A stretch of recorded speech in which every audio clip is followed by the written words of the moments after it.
I think within the UK, certainly in the cereal market, which is the area that we grow in, there is now pretty much a ceiling on and almost a tailing off on some of the yields, particularly on wheat and to a certain extent on barleys. I think particularly in the last 5 years, and the volatility of food is, for instance, this year we have wheat at more like £100 a tonne. 2 years ago we had wheat at £200 a tonne, and it causes difficulties right the way through the supply chain, and particularly for consumers, they have great volatility in where prices are. And we never had this. 20 years ago, if wheat went up 5, 10, 15 pounds, it was a bad day. But now you have such volatility, and it makes it very difficult in terms of marketing your crops and knowing what price you should be buying your inputs to what price you're going to get for your outputs. Without, I think, further progression maybe into genetics, some genetic manipulation of crops to aid and assist so we can use less artificial fertilisers.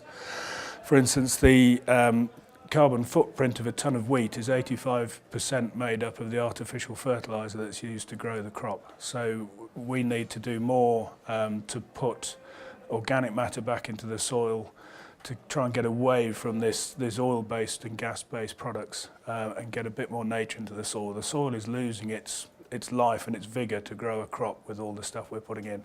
Not saying we're not going to use it, but we need to think more closely and clearly about what we're doing to manage the soil. Particularly for growing vegetables, we've particularly in the last 2 years, we had difficult harvesting.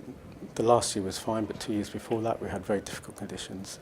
In terms of the quality of vegetables that we have to put into the supermarket, skin finish is everything.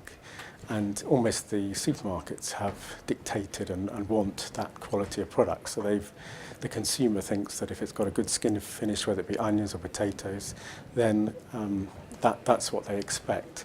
But that makes it very difficult when you have the UK climate, where you can have rainfall or large rainfall at harvest, which can totally affect your crop in terms of how it looks and how it appears. So we get more wastage and potentially a lot less margin for that crop. Crops grown through renewable energy, I think, is going to become another potential threat. You drive through parts of Lincolnshire, there's lots of maize going into anaerobic digesters.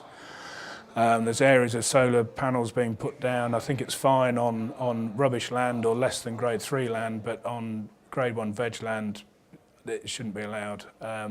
So I think there's a whole thinking behind what we're actually doing, not just nationally, but through the whole of the EU. The policies which are being created there are having a direct effect on the supply chain within this country.